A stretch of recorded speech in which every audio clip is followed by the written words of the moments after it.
everybody, and thank you for getting up early to join us here first thing. So congratulations to you for being here.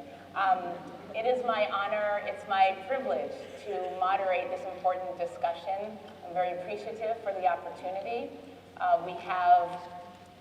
We're tackling this important question, and it doesn't matter how much money we have or how much time we've been given. We are finding that for addressing the challenges, the environment, the energy, the people, these issues in the Gulf, it's not enough money and it's not enough time. So we can't do this alone. And so the best opportunities we have for positive impact and effective restoration, effective environmental science, effective research is for us to do what? To work together. So this is an amazing panel, and we're going to talk about how to work together, how we have worked together, how we hope to continue to work together.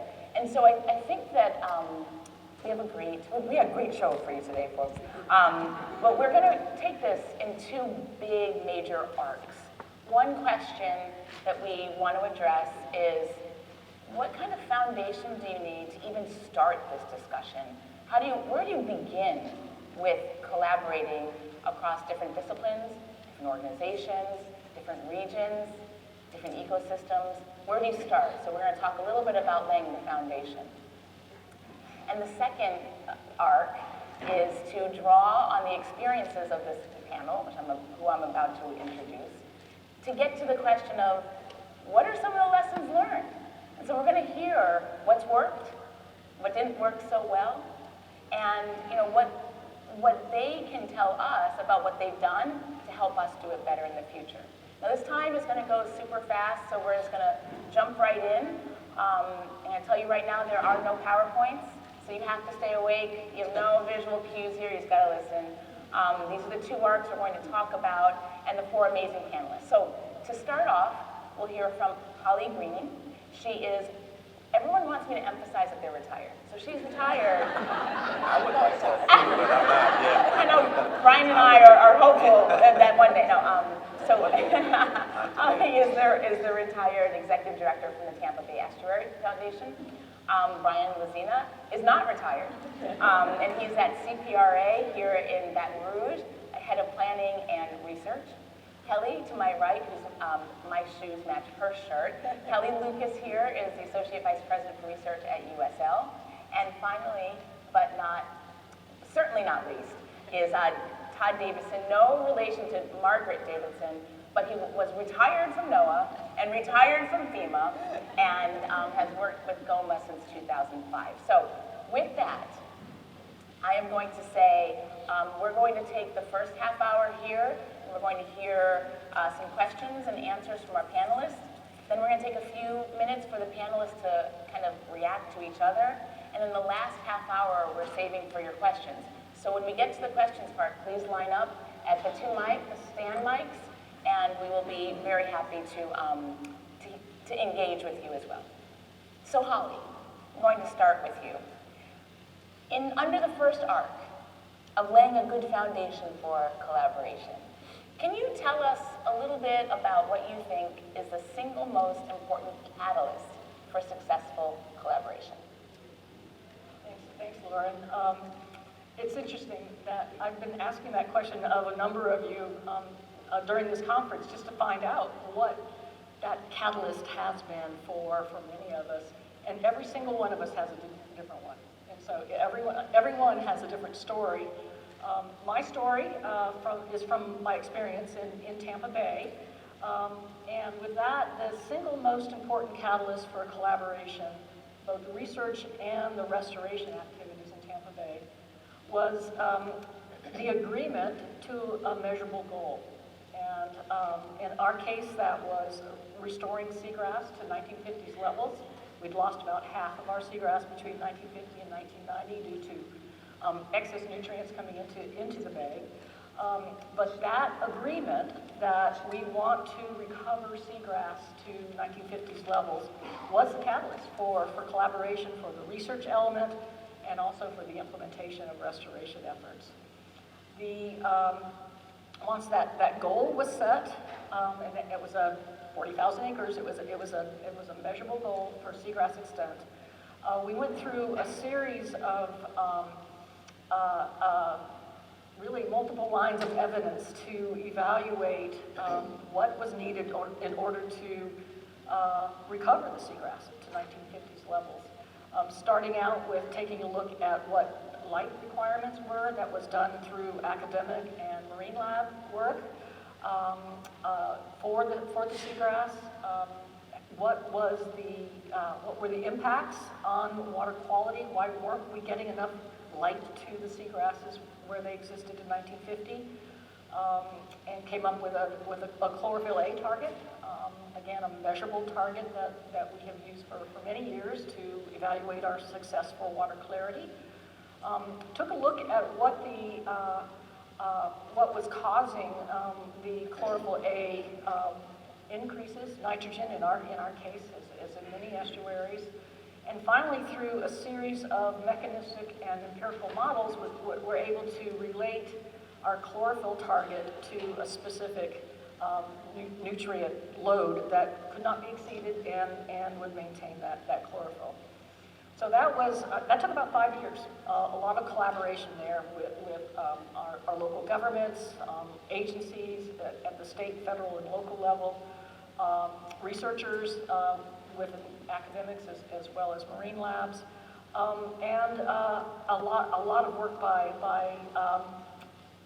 in collaboration through the estuary program's technical advisory committee.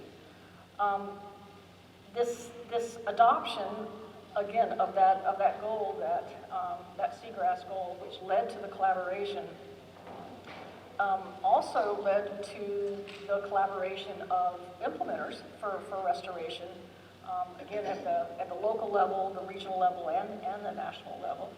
And to date, that collaboration has resulted in about 500 projects, nutrient reduction projects, that have been implemented, and the total nitrogen load to Tampa Bay is about half of what it was in the early 1980s, when our population was about 20% perhaps of what it is today. So we've seen reductions even as we've seen increases in population. Our water clarity now is similar to that in 1950, and our seagrass goal was met in 2016. Very exciting for me. When we started this program, I thought that it would be 2040 or so when we met that goal, so that was very exciting. We've seen a reduction in some of our seagrass in one of our bay segments, Sin, due to pyridinium blooms. Again, a collaboration of research that really needs to evaluate what is going on in that particular bay segment. But collaboration, the adoption of that goal at the very beginning was the catalyst in Tampa Bay, in my view. Fantastic. So a nice scientific goal that's measurable is important, Brian Green-Holly. And I'm wondering, from your point of view, working with Cpra, people live in that coastline, I hear, in Louisiana. And so quite a few people live in that coastline. So how does engaging with the communities change or affect how you plan for project implementation at Cpra? Good question. We're an agency, and a lot of you are familiar. We take a 50-year outlook on the state's coastal program on there. We're responsible for coastal restoration and protection, and we've done this since we were initiated. And I think we took the approach of, if we put the information out there, folks are going to get it. Folks are going to understand it. Folks will do it. We'll have a few large meetings here and there, and that'll work.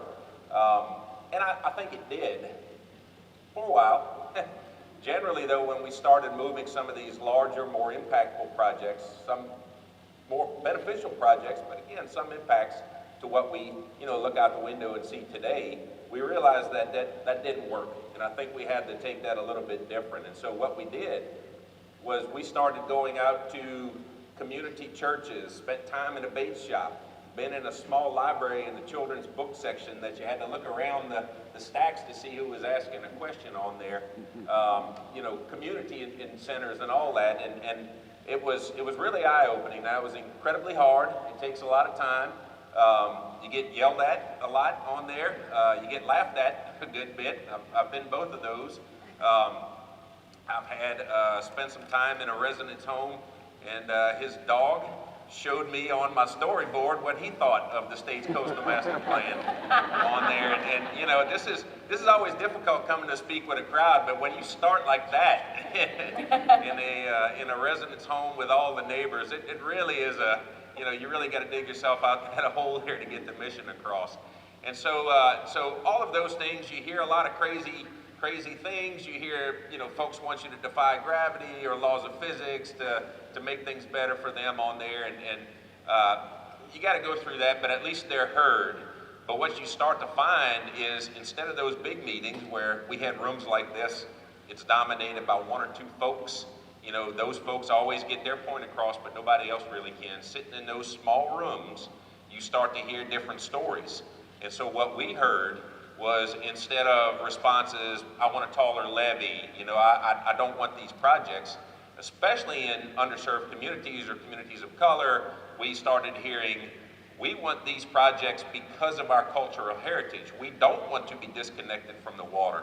We want these projects you wouldn't have even thought of, Brian, floating gardens. We want boardwalks to connect our communities together on there. And that was incredibly rewarding, and it really just showed you how you can't get really all of those things that you need to serve the public by just large meetings or a website here and there and to do that. I think that's important.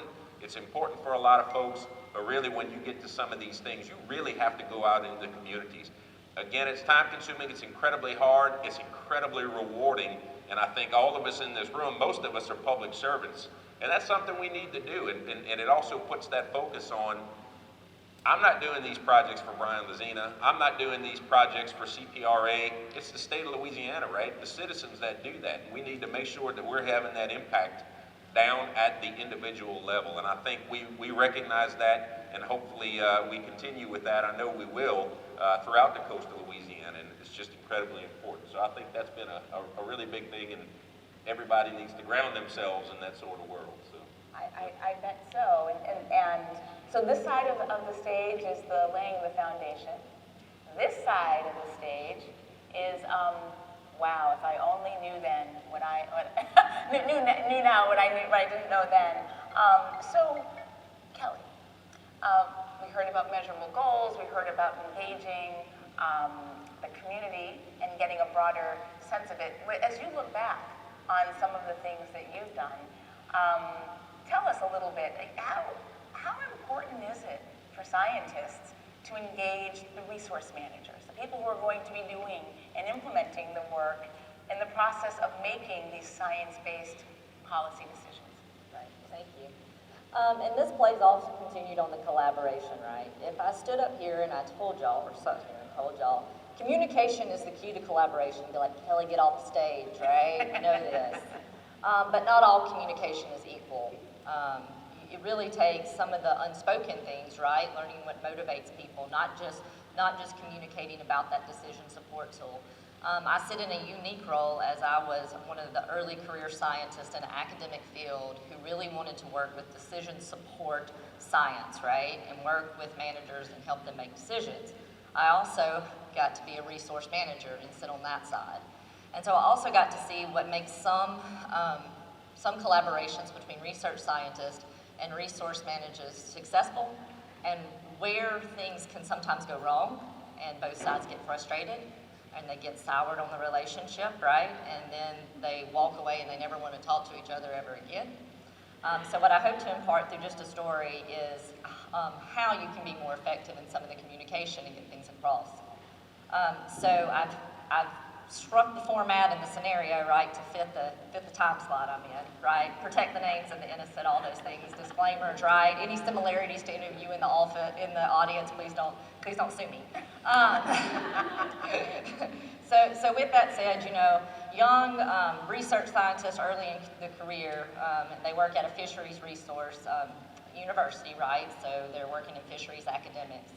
And they go engage in resource management, right? They start going to the meetings of the resource managers and they start seeing things like, look, they go out and trawl these same areas all the time and they look at the distribution of the shrimp, and the shrimp, they're waiting for the shrimp to get a certain size so they can open up the shrimp season, right?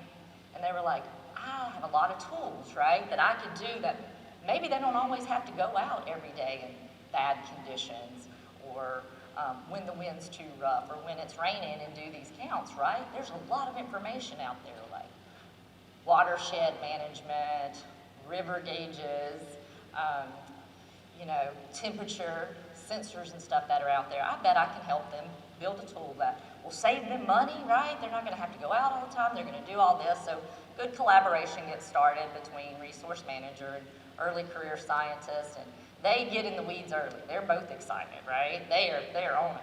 And so they're really working at all these things and they're getting the tool together, right? Here's this thing that's gonna help, and it does. It actually, you know, they get this model, they get it working, and they discover, you know, hey, you can use this. There's some good correlations. They're very excited. And so the early career scientist is like, I'm gonna get a couple of publications out of these things. I'm gonna probably get some additional funding out of this. And the resource manager is like, hey, this is gonna help me make some decisions, right? Like I'm early in my career, I'm gonna move up in the agency. This is, you know, really, really good. So season goes around next year, scientist shows up at the meeting, they look around and they're like, wait, y'all are still trawling? Right, and y'all are still just counting shrimp and all this, and then, but what about my tool, right? What about my tool we worked on? We worked on this. So some of the questions when they go up and talk to each other, what they didn't realize was the tool is helpful, but there's a regulatory response here. The process of why the resource agency makes the decision the way they do is because it's written into their regulations, right? So it doesn't mean that that tool's not effective. It just means if we, you know, if you want to do it, there's a little bit higher barrier to getting your tool to work for them. You know, so the resource manager tells them, no, we're using it. It's really helping us in kind of early prediction. You know, there's just gonna be some vetting that has to go along. So they kind of soured on the relationship, right? I don't even know if they're still working to help each other. But the key there is when you're communicating, it's not just the how they make the decision, right? What they're doing and how you can make it more beneficial. Why do they make the decision the way they make the decision? And so it's not to say that that tool couldn't somehow become the tool, right, that they use. It's just a little higher barrier. It's one thing to change an agency's, you know, operating procedures, their standard operating procedures. That's kind of internal vetting, right? Then the regulatory barrier becomes a little harder. And if it's written into state law, it's a little bit harder, right? So you gotta kind of stick it out. But so learning, you know, that early career scientists really, you know, they don't get graded. Their performance isn't on helping an agency with a decision support tool, but they were really motivated to help. And that resource manager really wanted it, right? And so just some communication throughout the course on, you know, not just how and the details, but the why decisions are done the way they are, really can impact how you go about the science and the process and just how long it's going to take for that to occur. So thanks. Thank you, Kelly. So last but not least, Todd, twice retired. And so Todd, you've gone between being the science generator, the resource manager, the federal agent, and a resident of the Gulf as well. So can you tell us a little bit about this communication and how to communicate complex science like meteorological science and predictions to make them actionable to the people in the communities of the Gulf? Thank you. So mine's a personal story. March 31st of this year, Chipley, Florida. You're familiar with that area on the Gulf Coast, about halfway between Pensacola and Tallahassee. My wife and I, on our year-long travels to see the country in our small RV, We're staying at a state park called Falling Water State Park there. And we were doing what you normally do when you camp, right? We were enjoying the evening, and the sun was about to set, maybe an hour out. Park ranger's making the rounds. And he stops at our site, and he comes up and says, you know, the weather's going to get kind of spicy tonight. We knew that. We, you know, knew about the forecast. He said, do you have a app on your phone that gives you tornado warnings? Yes, sir, we have a couple of those. He's getting my attention. He said, do you, he said, I would, if you get that warning tonight, I strongly suggest that you head over to the shower bathroom facility, reinforced concrete building a couple hundred yards away. I said, yes, sir, I'm getting that. It'll be a lot safer there. He says, but what I recommend you do is you take a walk over there before it gets dark so you know exactly where it is and how to get there. Because if you have to do that early in the morning, it's going to be dark, wind's going to be blowing, it's going to be lightning, you're going to be trudging through ankle-deep water, and it's not going to look the same, and the power may be out. You may not be able to find the building.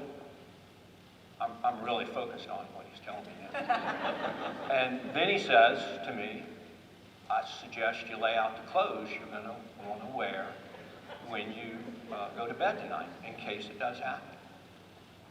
Yeah, I'm picking it up, man. I understand what you're telling me.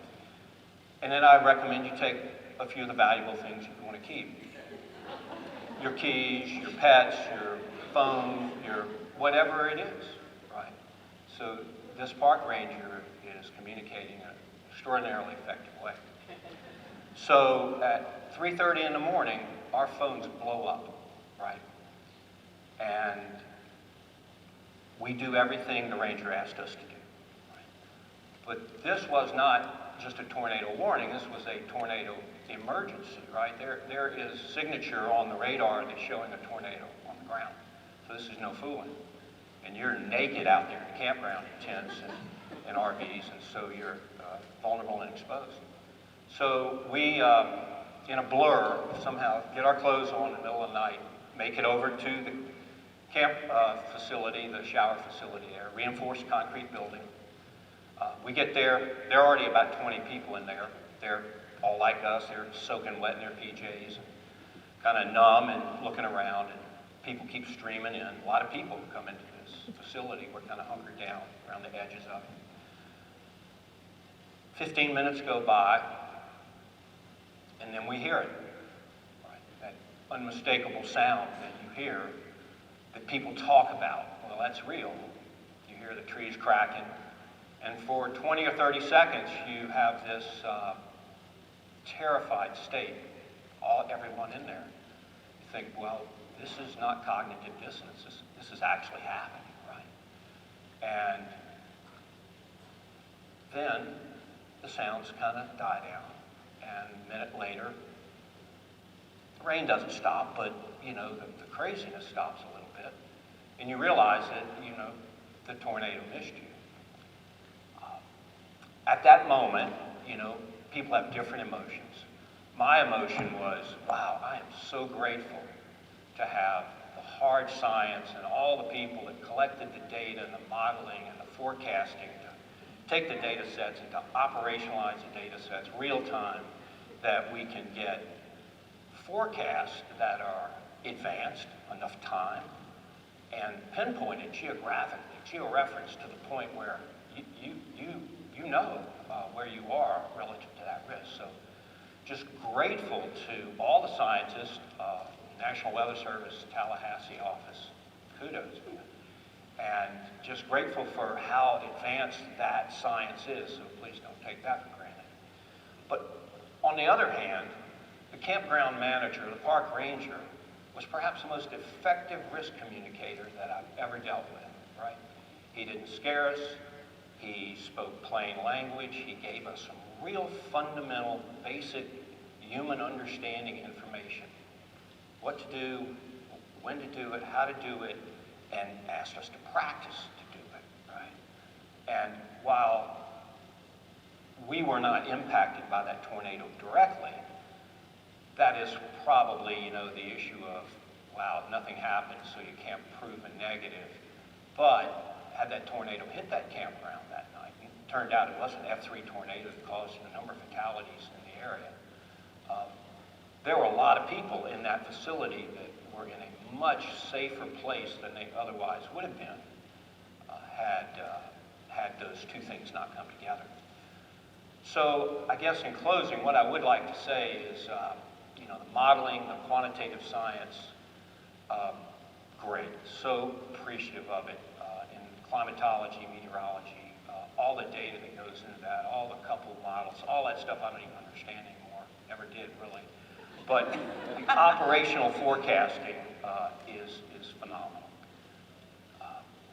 On the other hand, this behavioral human science, risk communication, education and training, it just was clear to me, and I guess when you think you're going to die and you don't, your thoughts crystallize really fast.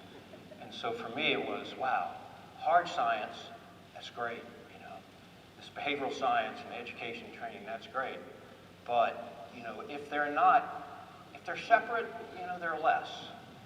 And if they're coupled effectively, they can really produce extraordinary results. And so that's my personal story of what I thought an extraordinary result was from those two scientific fields that merged together that night to help a bunch of people. Thank you, Todd. I mean, if we all need a little reminder that the work that we do is important, and people say, what do you do, and who cares? We all care. So thank you for that personal story, Todd.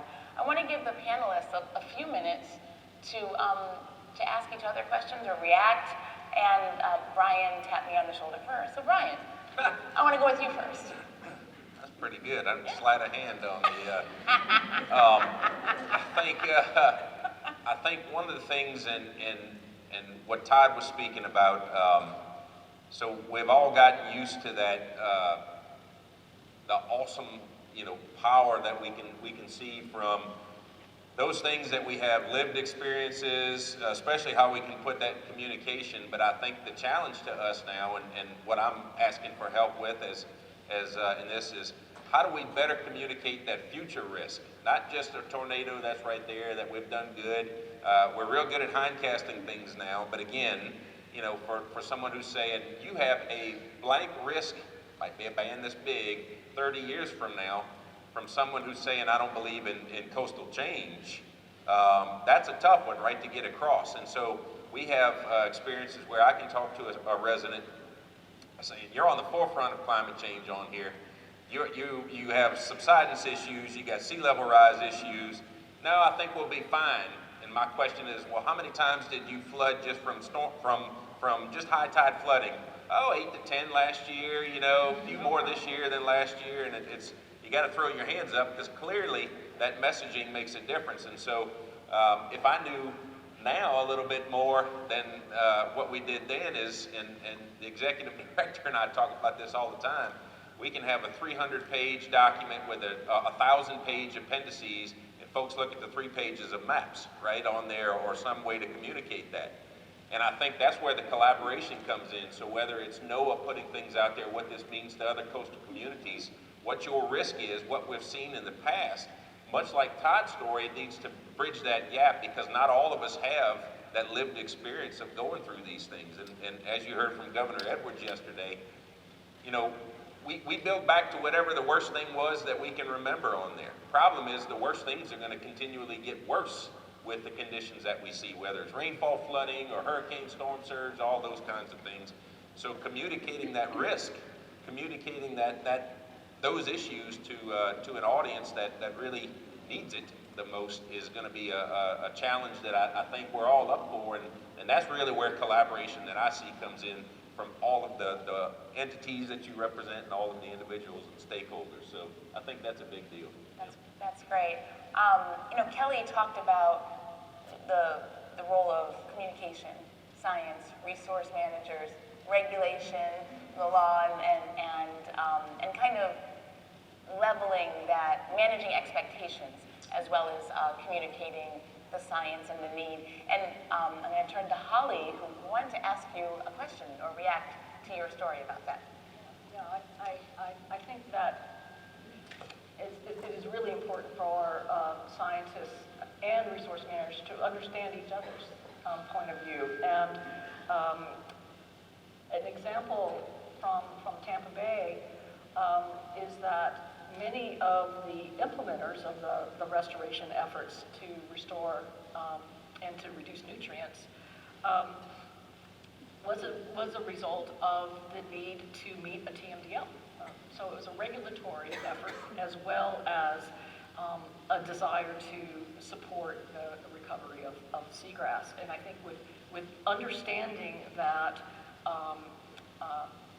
industry, agriculture, local governments have regulatory responsibilities as well as a desire to support a long-term goal for restoration of a system is really critical. And we were able to meld those two together so that the TMDL was supported by the efforts of our local counties and cities and other regulated entities. But it was really important to understand from the scientific point of view that many of our are responding to regulatory requirements as well as resource management. So that's I think a real important effort there. I'm going to turn to you, Kelly, and ask you to respond to Brian's story about talking to the community. I think your story, your experience about communication is really critical, and there's more people involved in just the three groups. I was wondering if you want to respond to that. And while Kelly is responding to Brian, anyone who has questions for any of the panelists, I'd ask you to line up at the microphones, and we will then turn to your questions for the panelists. Kelly? Great. I mean, I think what I'm hearing, right, it's about communication, right, on all these things, and it's about asking questions. It's really about the human element in all of it, right? It's building the relationship. It's understanding what motivates people, right? I mean, in Brian's story, he wouldn't have gotten that unless he was down on the ground, you know, talking to everybody that would talk to him, right? Not just the loudest voice in the room. I think that's the same thing with a lot of collaborations. It's asking all the questions, really getting to know the people, really getting to understand why. Like you said, we're all in this room because, you know, we want to do good things, leave the planet better than we found it, right? But we all have the connection to the human element. In Todd's case, right, you wouldn't have seen that unless, you know, it was great that the science was there, but really it was the human-to-human interaction that made the difference. And so I think it's just, you know, still having that connection, and we're still coming out of COVID. We've been talking to each other on screens, right? But really taking that time just to connect with people and understand all things that motivate them and communicate a little bit more effectively, both the verbal and the nonverbal, so you get to understand these things. Thank you. And so Todd, while people still make their way to the microphones, do you, kind of drawing on your not one but two careers in the federal agencies, where do you see these issues kind of coming together and culminating for a path forward?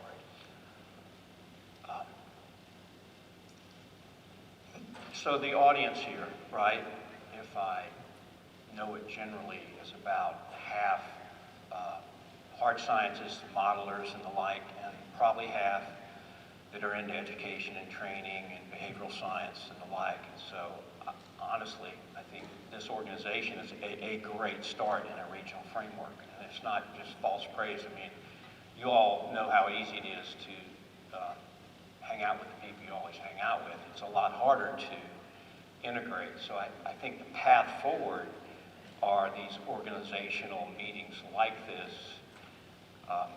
But the understanding, I think, that science can be so much more powerful if we link it to the human behavioral aspects, right?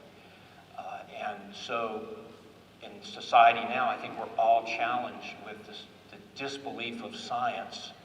And I think we have a responsibility to help in its utility in a human way. So it's not just enough to be on the cutting edge of great science, because that science won't really matter unless the human beings see value in it and use it, right?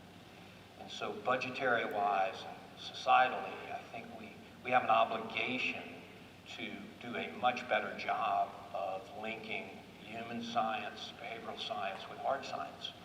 And that's a force multiplier that is extraordinarily powerful. So I see where we start in meetings like this, and kudos to the folks that have the vision to set up these collaborative frameworks. But for me, that's the real key to where to start. That's great. Oh, look we have questions at the microphones. Thank you. We'll start here in the white shirt, then we'll go to the purple jacket. If you could give us your name and your affiliation, and if you could lead with your question, then as people join you at the microphones, we can get through more questions. So please.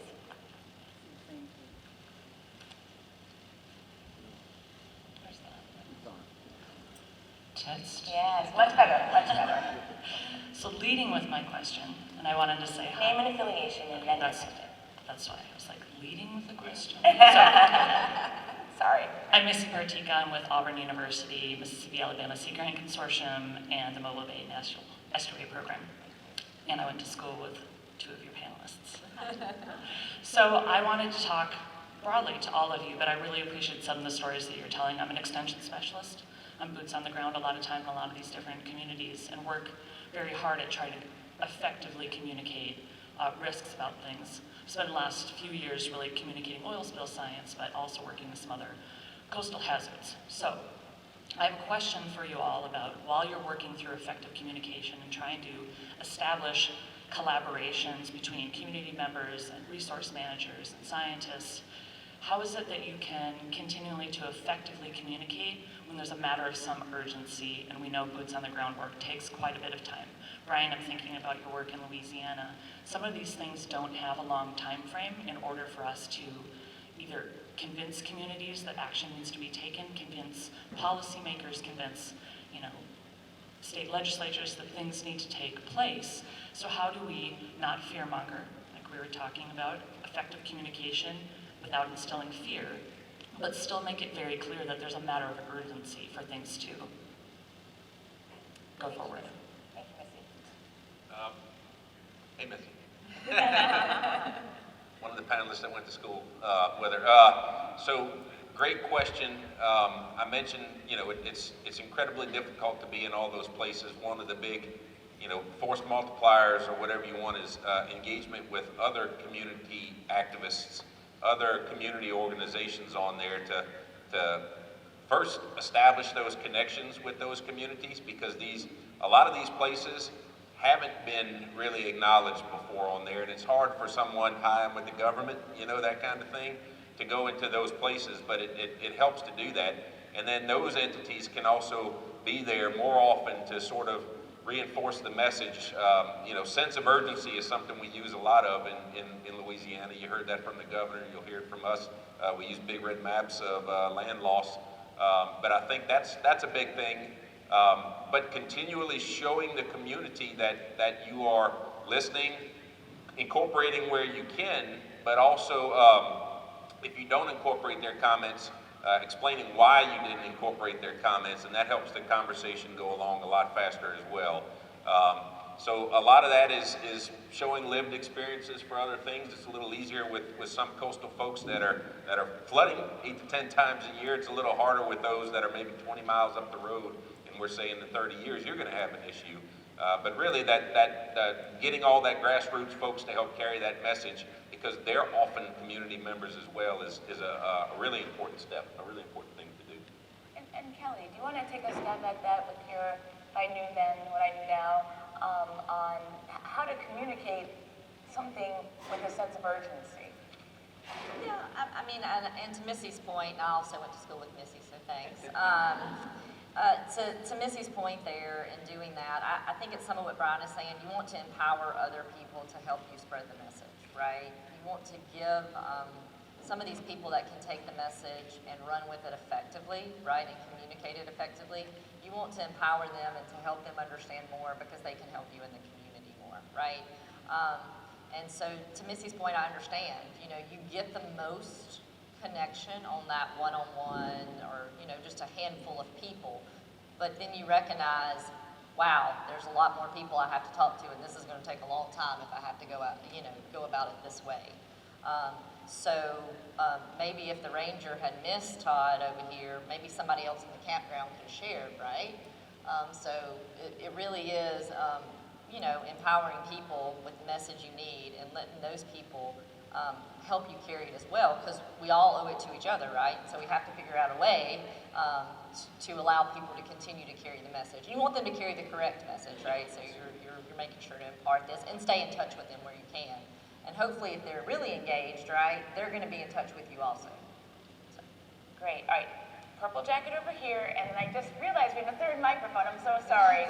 Black shirt, you'll be after purple jacket. So. Hello everyone, my name is Purple Jack. My name is Yuying Zhang. I'm an associate professor from Pollack International University. So I do like the example Kelly just made. So I think I developed a management strategy evaluation tool for the Gulf of Mexico Red Snapper Fishery. So I like your example, and after spending so long time with my tool, I consider it as my kid. And I may be the last person to abandon that. Actually, I want to see it grow up and make more contributions to the management. So I'm asking is whether your panelists know any resource that in the future we keep receive like a small support to make it grow up. And for example, like maybe the tool need a programmer to maintain that, maybe need some students to train some students, and for example, pay my research member to attend such a good conference, some forums. So maybe my network is limited, but if you know any source or information to share, I would be very appreciative. Thank you. Thank you. Anyone want to answer her question about nurturing our scientific creations to maturation and supporting them in the long term? I think there are a number of potential avenues for that. I don't know of a single entity though that would be someplace to go to move forward with some of the tools and elements. I think probably one of the best ways to do that is to find an application that really works and to show that applying that tool really helped in a management decision or a restoration effort, that sort of thing. But I don't know of any particular avenue other than working with some of your partners and perhaps some of the folks that helped to implement the tool in the first place to show it a very strong application for it. And if I heard you correctly, did you say the Red Snapper Fishery? Is that what you said? All right, so I know there's some fisheries managers in here, right? Who deal with red snapper all the time, so she has a tool, right, that may be of assistance. And I can look and I can start calling some of you out, right? But yeah, so that's a huge one, right? And you're dealing with something that is very regulatory, and it is very passionate for a lot of people, right? Recreational, commercial, everybody's engaged in red snapper. I thought I could get through one meeting without talking about red snapper, but clearly that is not possible. That's not, right? And so yeah, there's a lot of potential applications there, right? But your hurdle in some cases is going to be a lot of the regulations and things like that. But talking to both state managers that deal with the red snapper fishery from the regulatory standpoint, right? The Gulf of Mexico Council, getting it out there, engaging with those people could potentially give you what you need, right? They can point you in directions. If it is effective, as you say, because and you want this baby to continue to grow, talking with them and engaging with them, whether it's the scientists that work with the council itself or the state management agencies that are dealing with it every day. If they're a fisheries manager, right? I guarantee you they talk red snapper every day in the Gulf of Mexico. That can be of assistance, right? And so it's talking, it's one-on-one, it's communicating with them and explaining how it works and seeing if they know the potential for resources that can help it grow. Great, thank you. Let's go to the third question, please.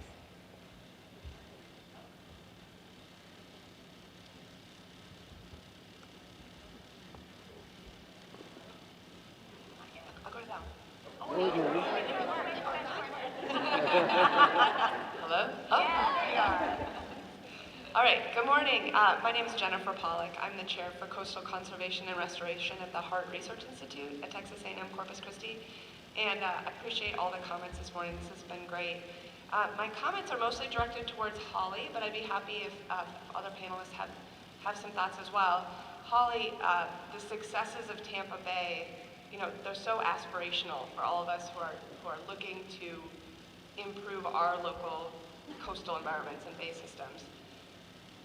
Oftentimes it's extremely difficult to communicate successes at the earliest stages when small actions are being taken that maybe are not yet measurable.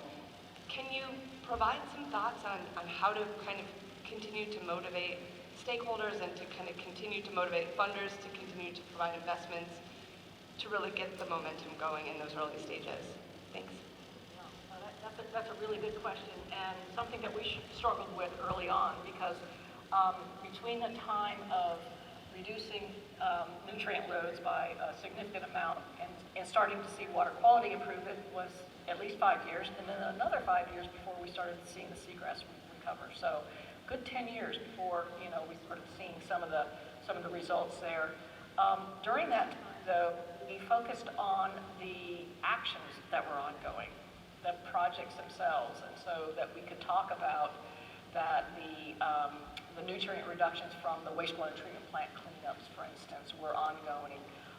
And so it was more actions rather than outputs that we talked about there, or outcomes that we talked about, while it took a while for the system to respond. And I think a lot of people, when you do some big project, you expect something to happen right away. That's usually not going to happen, and especially in a receiving water body like Tampa Bay. So talking about the specific actions that were ongoing kept the interest up, and also provided some peer pressure for some of the other entities in the watershed to say, yeah, I can contribute to this too.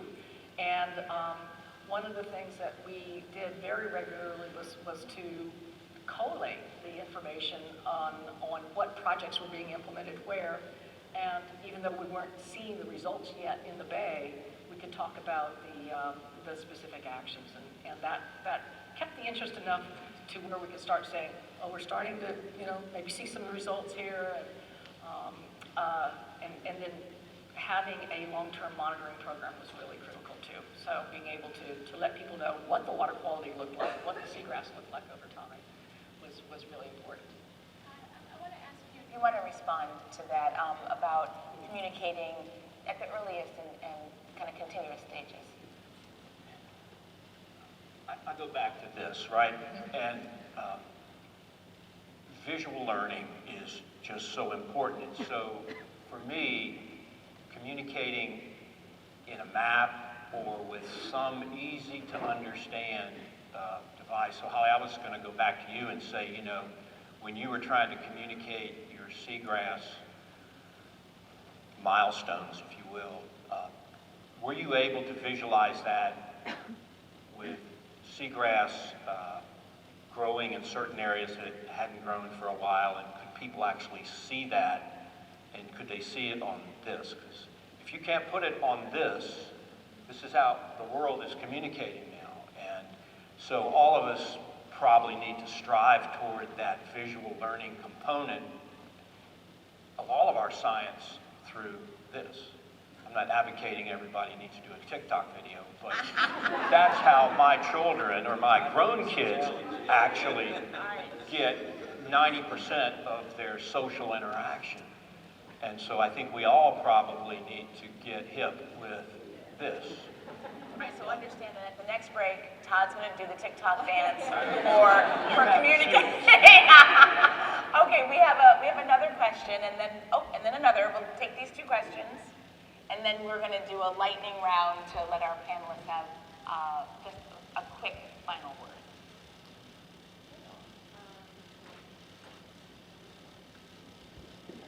Yeah, no credit.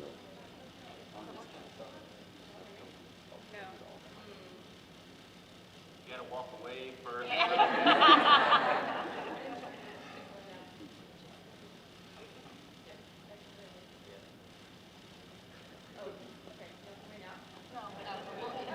can speak loud. Hey y'all, good morning. My name is Blair Morrison. I'm a National Academy of Sciences Gulf Research Policy Fellow, so I'm also with the Florida Department of Agriculture and Consumer Services. My question kind of revolves around how all of us in the room are residents of Gulf Coast states, and with that, we all have a really strong sense of place. Each of the Gulf states has a very unique identity, and each of our coastal communities are a part of that sense of place. So I guess I'm wondering if any of the panelists could speak on how do you bake in that sense of place in your collaborations and in your community partnerships, because I feel like that's a foundation of a lot of our talking with people and getting into the community. So if any of you can speak on that, I'd really appreciate it. Thank you. I'd just like to say, awesome that you're an SPF. Congratulations. Thank you. We're very proud of you. And I think that everyone on this dais can speak to this question. And so Brian wants to go first, but I'll ask each of the panelists to be brief, but to answer this question. Yeah, it's in, so again, for those states that do a large planning effort, it's inclusion of those communities up front when you're doing that. And it's recognizing that it can't be a one-stop shop. There is no singular technique for restoring the coast, whether it's in Alabama or whether it's in Texas, Florida, Mississippi, Georgia, so up the Northeast. So really what you have to do is get, like, sense of place is a big deal. I'm a coastal resident in Baton Rouge, but I grew up along the coast of Louisiana. And so what you'll see is when you look at some of our responses, there is a difference on what we can do in some of those places because those folks were involved early on, were made part of the planning effort to do that. And I think that's a really important step. And then you can react to that. So what you'll see is for most plans, whether we are, you'll see a range of activities then that best fit those particular communities or those particular regions. Working coast is something you hear a lot. It's very important. Cultural heritage protection, all those things, and that's what allows that. Holly, do you want to talk about a sense of place in Tampa Bay and the work that you were doing there?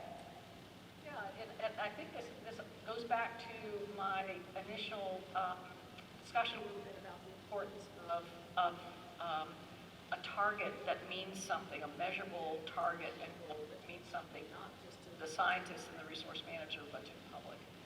And so one of the first things that happened in Tampa was we asked the public what they wanted their bay to look like. And they came back with, they wanted clear water, they wanted better fishing, and they wanted to be able to, what they call swim without seaweed. And at that time there was macroalgae, all over the surface of the bay. So those three things really pointed to a goal of seagrass, which requires clear water and results in better fishing, and also results in seagrass, macro surface. So engaging the public early on, asking them what they want, was really critical to the development of that long-term goal. And I think it's one of the reasons why there's still a lot of interest every year.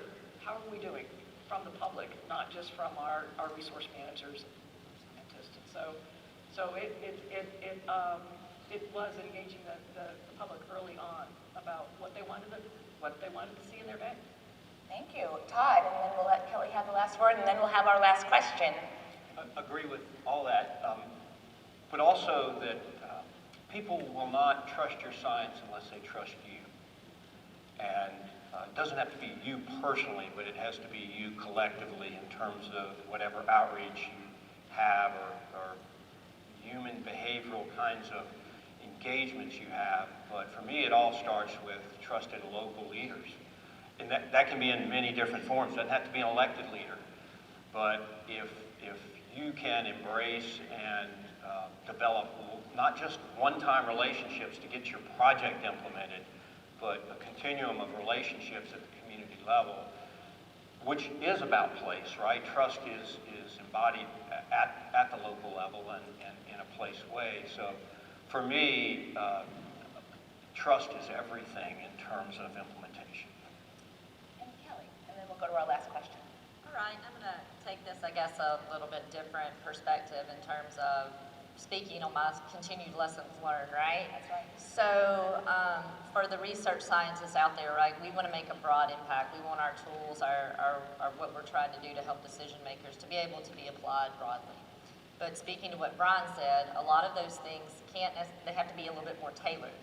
And so, from the science perspective, it's being able to work to help tailor these things and working with that resource manager, right, who really needs it for a specific application, maybe a specific location or, a certain fishery or whatever in their region, right? They're really more home-based.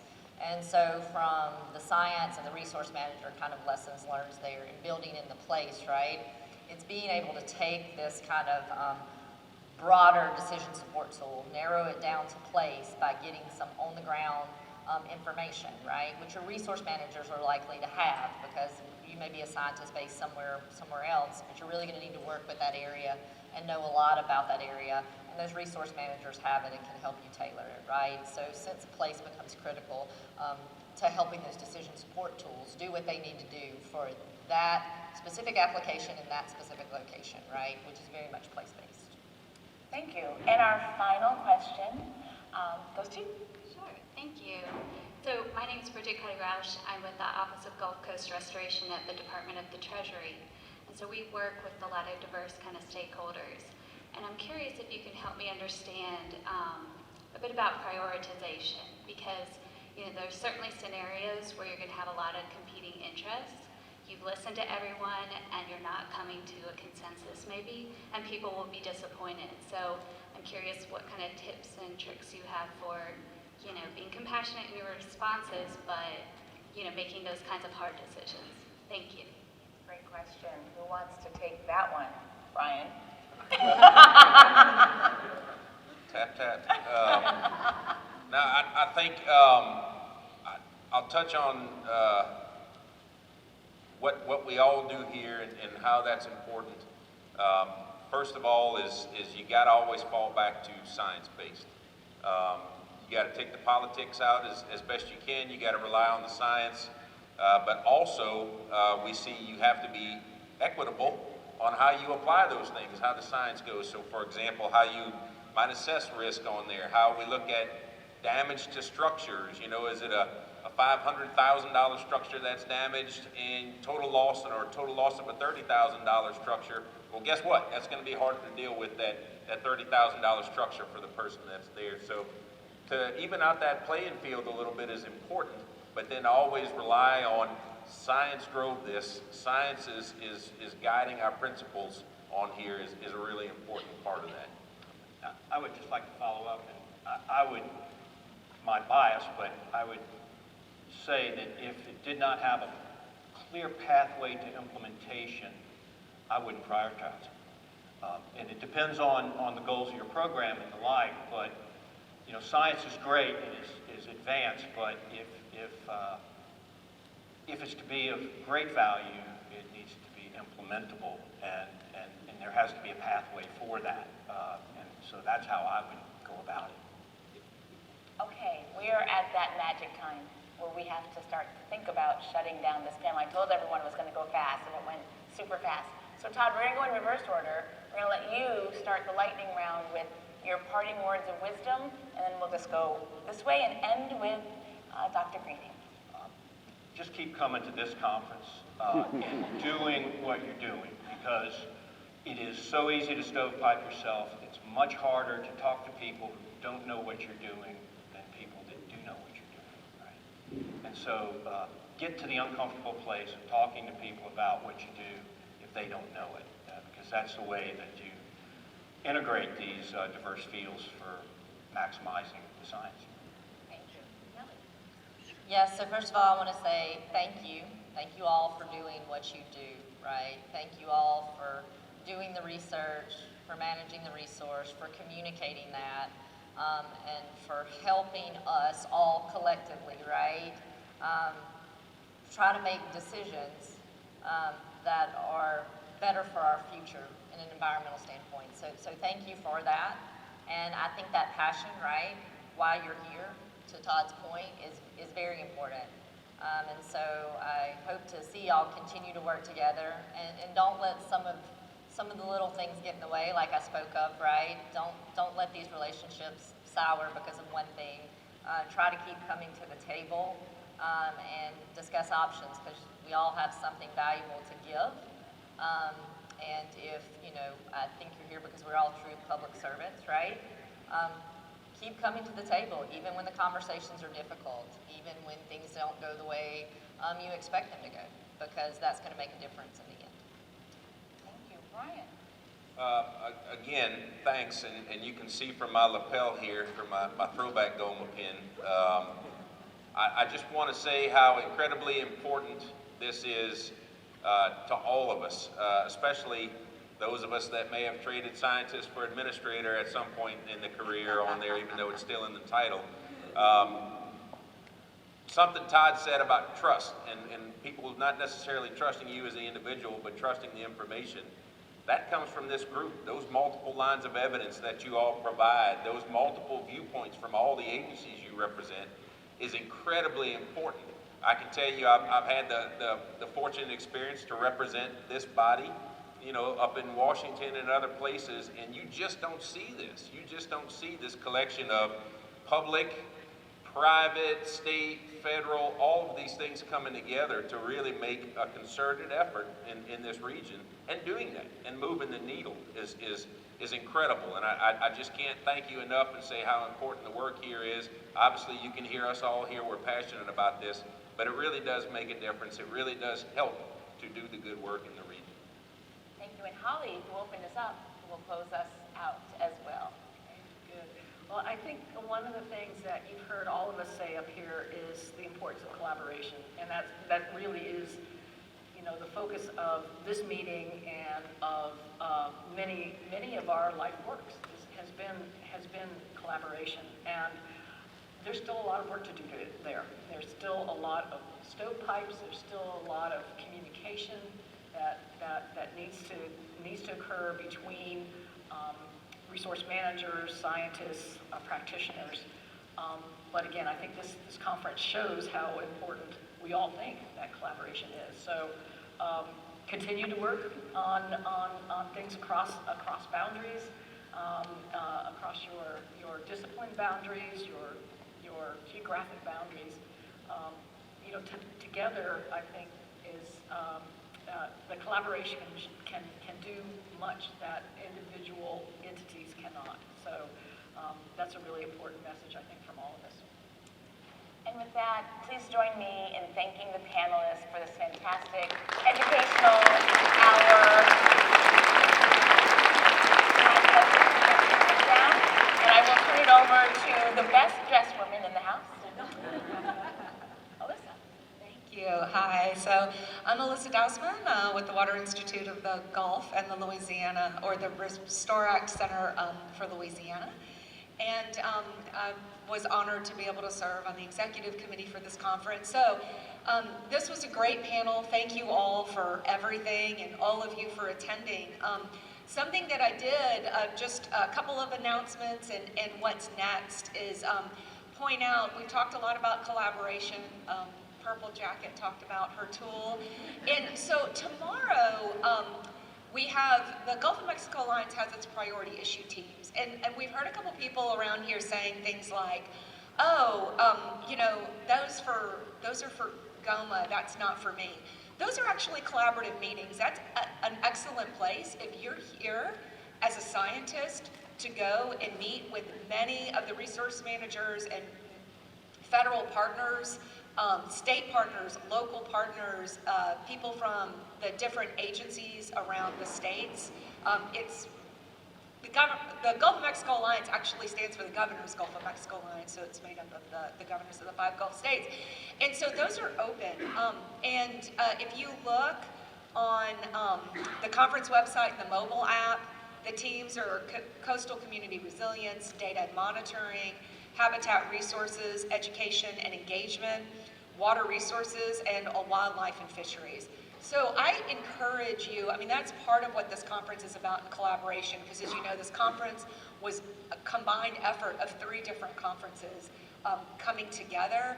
And so that's the power of that collaboration. We have over 800 people here. It's a good time for people to connect, and it would be a good time for people who have very interesting science to talk to research managers about it, or find out what their needs and the kind of research you're doing that could help meet those so they could implement.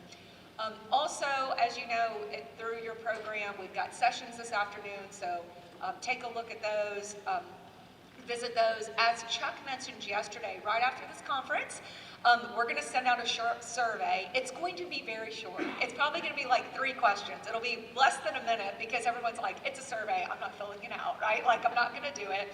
But it'll be super short. Should we do this again? How often should we do it?